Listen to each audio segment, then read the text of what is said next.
AI가 예측한 로봇 동료 등장 시점은 2020년대 중반부터 인공지능과 로보틱스 기술은 급격한 진전을 이루어왔다. 특히 머신러닝과 딥러닝 알고리즘의 발전으로 로봇은 단순한 작업을 반복 수행하는 기계적 존재에서 벗어나 인간 수준 또는 그 이상의 추론 능력과 복잡한 환경을 이해하는 능력을 갖추게 되었다. 여기에 정교한 센서, 유연한 관절, 고성능 배터리, 그리고 초고속 통신망까지 더해지면서 과거에는 상상 속에서나 가능했던 로봇 동료가 2030년을 전후하여 실제 기업 현장에 투입되는 일이 서서히 현실화될 것으로 전망된다. 기술 혁신의 흐름은 일반 소비자용 서비스 로봇뿐 아니라 공장 자동화, 물류 창고 관리, 교육, 의료, 고객 응대 등 다양한 분야에 전방위적으로 확산되고 있다. 특히 업무 현장에서 가장 자주 거론되는 로봇 형태로는 협동 로봇이 있는데, 이는 안전장치와 충돌 감지 기술이 탑재되어 사람과 같은 공간에서 함께 일해도 사고 위험이 나도록 설계된 것이다. AI가 탑재된 협동 로봇은 사람의 제스처와 음성 명령을 이해하고 실시간으로 작업의 난이도와 효율을 판단해 스스로 작업 동선을 조정하기도 한다. 여기에 자연어 처리 능력이 뛰어난 챗봇 엔진까지 결합되면서 로봇이 사람과 거의 유사하게 소통하는 미래가 예상보다 빨리 다가왔다. 2030년경 대기업부터 중소기업 그리고 스타트업까지 점차 많은 조직에서 로봇 동료를 본격적으로 도입하기 시작한다. 예를 들어 물류 스타트업에서는 창고에서 물건을 분류하고 적재하는 업무를 로봇과 사람이 함께 수행한다. 로봇은 예측 알고리즘을 통해 주문량과 재고 상황을 실시간으로 파악하고 무거운 물건을 안전하게 옮기는 역할을 맡는다. 사람 직원은 더 복잡한 물품 분류 기준을 결정하거나 고객 요구 사항에 맞는 포장 방법을 디자인하는 등 창의적이고 의사소통이 필요한 업무에 집중한다. 사무실 환경에서도 로봇 동료의 존재가 두드러진다. 일부 기업은 클라우드 기반으로 로봇을 제어하며 로봇이 모니터링 시스템을 통해 사무실 내부 곳곳을 순찰하거나 데이터를 취합해 보고서를 초기 기한 형태로 작성하기도 한다. 이를테면 AI 비서 기능이 확장된 로봇이 회의실 곳곳을 돌아다니면서 비품이나 문서를 배달해주고 회의록을 음성으로 인식하여 텍스트로 정리해 공유한다. 사람 직원들은 로봇이 자동화한 기초 업무 데이터를 토대로 의미 있는 인사이트를 도출하거나 중요한 의사결정이 필요한 회의에 집중하게 된다. 이런 협업 구조가 자리를 잡으면서 이른바 하이브리드 팀이라는 개념도 널리 퍼진다. 하이브리드 팀이란 인간 직원과 로봇 그리고 원격으로 접속하는 소프트웨어 AI가 유기적으로 협동하여 문제를 해결하는 팀 구조다. 예전에는 단순 반복 업무에 로봇이 투입되는 게 전부였다면 이제는 로봇이 주도적으로 일정 부분의 의사결정과 업무 계획을 세우는 단계로 발전한다. 2030년대가 되면 로봇이 인간의 일자리를 빼앗을 것이다 라는 공포가 어느 정도 해소되었다고 보는 시각이 많다. 실제로는 로봇이 사람의 일을 빼앗기보다는 사람이 하기에는 위험하거나 지루한 반복 업무를 대체함으로써 새로운 일자리를 창출하는 방향으로 발전했기 때문이다. 예컨대 제조업 분야에서는 부품 조립의 초정밀 단계나 유해 물질을 다루는 공정 등에서 로봇이 뛰어난 성능을 발휘한다. 작업 효율과 안전이 높아지면 전체적인 생산성이 오르고 오히려 제품 개발, 디자인, 테스트 등의 분야에 새로운 인력이 필요해진다. 또한 대규모 창고나 공장에서 로봇이 24시간 작동해 물류 흐름을 끊임없이 이어가면 사람 직원은 야간 근무나 장시간 반복 작업에서 해방되어 일과 생활의 균형을 찾을 수 있다. 대신 창조적이고 문제 해결적인 업무 그리고 로봇을 모니터링하고 관리하는 업무가 늘어난다. 예를 들어 로봇 유지보수 관리자, 로봇 사용자 경험 설계자, 로봇과 인간 간의 커뮤니케이션 프로토콜을 개선하는 소프트웨어 엔지니어 등이 새롭게 각광받는 직종으로 부상한다. 뿐만 아니라 로봇이 자동으로 수집한 데이터를 해석하고 이를 기업 전략이나 조직 문화 개선에 활용하는 데이터 전략가 역시 중요한 직책이 된다. 로봇 동료가 곳곳에서 쌓아 올린 정보를 단순히 기술적으로 가공하는 데 그치지 않고 회사의 목표와 비전 그리고 시장 흐름에 맞춰 적절히 활용해야 하기 때문이다. 결국 로봇 동료는 사람의 역량을 대체하기보다 기존 업무 체계를 재정립하면서 사람과 함께 성장해 나간다는 점이 핵심이다. 로봇 동료가 본격 투입되면 조직 관리 측면에서도 여러 가지 변화가 나타난다. 우선 사람 직원과 로봇 간의 커뮤니케이션이 매끄럽도록 기업은 전용 인터페이스나 프로세스를 마련한다. 예컨대 로봇에게 일을 지시할 때는 음성 명령, 제스처 혹은 모바일 앱 등을 사용하게 되며 사람들은 로봇이 처리한 업무 내용을 실시간으로 모니터링할 수 있는 대시보드를 갖게 된다. 이를 통해 속도, 성능, 위험 요소 등을 면밀히 파악하고 즉각적으로 피드백을 줄 수 있다. 또한 구성원의 정의가 달라진다. 팀 빌딩을 할 때 누구와 누구가 한 팀이라고 말할 때 그 누구에는 로봇 AI 인스턴스도 포함된다. 회사의 조직도나 인트라넷에는 로봇마다 아이디나 프로필이 부여되어 일정 관리나 업무 성과 등의 지표가 기록된다. 예컨대 로봇 1호 같은 식으로 고유 코드를 받은 로봇도 승진 시스템과 유사한 개념으로 업그레이드가 이루어질 수 있으며 이 과정에서 소프트웨어 패치나 하드웨어 모듈 교체가 진행된다. 다만 이는 사람의 승진과 근본적으로 다른 의미를 지니긴 하지만 회사의 인력 구조가 하나의 체계 안에서 관리된다는 점이 흥미로운 변화다. 이와 더불어 팀 내에서 발생할 수 있는 차별 문제도 대두된다. 예를 들어 로봇 AI가 일 처리를 지나치게 빠르고 정확하게 해버리면 오히려 인간 직원이 상대적 무력감을 느끼거나 역량이 부족하다고 여겨지는 상황이 생길 수 있다. 반대로 사람 직원과 소통이 어려워 로봇이 오작동하거나 효율이 떨어진다면 해당 로봇에 대한 책임 소재를 누구에게 물어야 할지, 로봇에게도 일정 부분 책임을 부여할 수 있을지 등의 윤리적 법적 이슈도 제기된다. 이런 문제를 해결하기 위해서는 회사 차원에서 투명한 모니터링과 평가 시스템을 마련하고 감정 라오 관리 방안도 고심해야 한다. 로봇 동료가 도입됨으로써 가장 직접적인 효과는 업무 효율과 생산성의 증가다. 로봇은 24시간 가동이 가능하며 단순 반복 업무에서 실수율이 거의 0%에 가깝다. 특히 재고 관리나 제품 검수, 경비 감시 업무 등에서 로봇이 뛰어난 성능을 보여준다. 무거운 짐을 옮기는 물류 로봇의 경우 사람보다 훨씬 많은 무게를 빠르고 안전하게 옮길 수 있다. 자연어 처리가 뛰어난 로봇은 고객 응대 전화나 채팅 서비스를 대량으로 처리하되 기억력과 응답 속도 면에서 사람보다 우위를 보일 수 있다. 이렇듯 업무 자동화가 가속화되면 기업은 기존 인력을 더 생산적인 분야로 재배치하거나 새로운 제품과 서비스 개발에 투자할 여력을 갖게 된다. 더 나아가 인공지능이 더 세밀해짐에 따라 인간이 놓칠 수 있는 데이터 속 패턴을 찾아내거나 향후 수요 변동을 예측해 재고 관리를 최적화하는 등 기업 전략에도 긍정적 영향을 미친다. 흔히 말하는 CMD 업종에서 로봇의 도입 효과는 더욱 커져 과거에는 위험 부담으로 인해 더디게 진행되던 작업들을 효율적으로 진행할 수 있게 된다. 다만 여기에도 잠재적 단점이 있다. 로봇에 대한 과도한 의존이 생길 경우 로봇이 예측하지 못한 상황이 발생하면 시스템이 일시에 마비될 수 있다는 위험이다. 따라서 기업은 로봇 동료 도입과 함께 문제가 생겼을 때 빠르게 대응할 수 있는 비상 프로세스와 백업 시스템을 마련해야 한다. 이는 인력의 감축을 지나치게 가속화하기보다는 사람과 로봇이 함께 대응 체계를 갖추도록 하는 방향으로 이어진다. 로봇 동료가 업무 현장에서 점점 중요한 위치를 차지함에 따라 인간이 해야 할 일의 본질도 변한다. 먼저 로봇 자체를 개발, 유지, 관리, 업데이트하는 직업군이 크게 확대된다. 로봇 소프트웨어를 개선하는 AI 엔지니어, 로봇 하드웨어를 설계하고 제조하는 로봇 공학자, 로봇이 인간과 상호작용할 때 발생할 수 있는 문제를 예측하고 해결하는 심리학자나 인문학자 등 폭넓은 분야의 전문가들이 필요해진다. 또한 인간과 로봇의 협업이 점차 정교해질수록 사람은 창의력과 감정지능, 도덕적 판단을 비롯한 인간 고유의 가치를 활용하는 일이 많아진다. 예를 들어 예술 분야나 디자인 산업에서는 로봇을 활용해 반복적인 작업을 자동화하되 핵심 콘셉트나 감각적 요소는 인간 디자이너가 주도한다. 서비스업에서는 로봇이 고객의 요구를 신속하게 파악하더라도 고객의 복합적 감정을 분석하고 위로하거나 미묘한 문제를 해결하는 능력은 여전히 인간에게서 비롯된다. 이렇듯 미래에는 기계적 속도와 정확성을 요구하는 영역은 로봇에게, 인간의 감성과 통찰이 필요한 영역은 사람에게 각각 최적화되어 상호 보완적인 관계를 구축하게 된다. 그러므로 많은 전문가들은 로봇 동료의 도입은 사람이 인간적 능력에 더욱 집중할 수 있는 계기라고 평가한다. 40일 로봇이 일상 업무에 자연스럽게 스며들면 사회 전반의 제도나 교육 시스템 역시 큰 변화를 맞이한다. 예컨대 노동법과 관련해서는 로봇이 공식적인 노동자 범주에 들어갈 수 있는지, 로봇의 법적 지위를 어떻게 설정할지에 대한 논의가 활발해진다. 아직은 대부분의 국가에서 로봇은 도구로 분류되지만 인공지능이 스스로 의사결정을 할 수 있는 수준에 이르면 책임 소재나 권리의 범위를 조정해야 할 필요성이 커진다. 교육 분야에서는 미래 인력에게 요구되는 역량이 달라진다. 2030년 이후의 학생들은 단순 암기나 문제 풀이보다 비판적 사고와 협업 능력, 윤리적 사고, 창의적 문제 해결 능력을 더 강조받는다. 로봇 및 AI와 함께 작업하는 스킬이나 디지털 리터러시도 초, 중등 교육에서부터 가르치게 되고, 대학 교육에서는 AI 알고리즘, 로봇공학, 그리고 인문 사회적 통찰이 결합된 융합 교육이 대세가 된다. 기업에서도 직원들에게 정기적으로 AI 로봇 관련 직무 교육과 리스킬링 기회를 제공해 조직 전체가 빠른 속도로 변화에 적응할 수 있도록 독려한다. 이 과정에서 사회적 불평등을 해소하기 위한 노력도 필요하다. 첨단 기술을 쉽게 접할 수 없는 계층이나 지역에 대한 지원, 로봇이 대체하기 어려운 돌봄이나 인간 대면 서비스 분야 종사자들의 처우 개선, 그리고 로봇 기술로 인해 새로 생겨날 직업과 그렇지 못한 직업 간의 격차를 줄이는 방안 등이 함께 논의된다. 궁극적으로는 로봇이 많은 사람들의 삶을 윤택하게 하는 쪽으로 작동하도록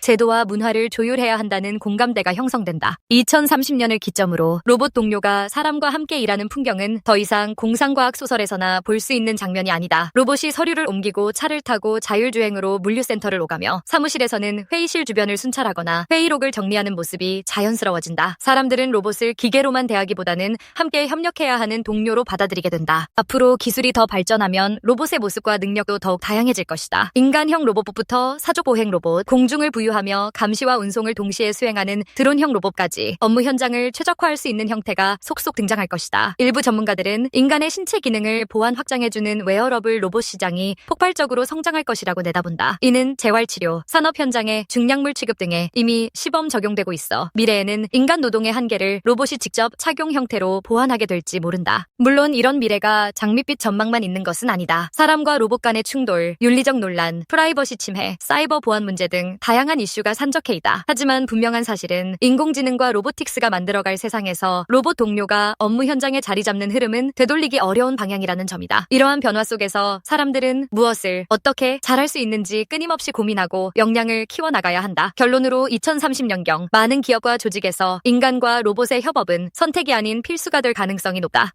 안녕하세요. 지성의 숲입니다.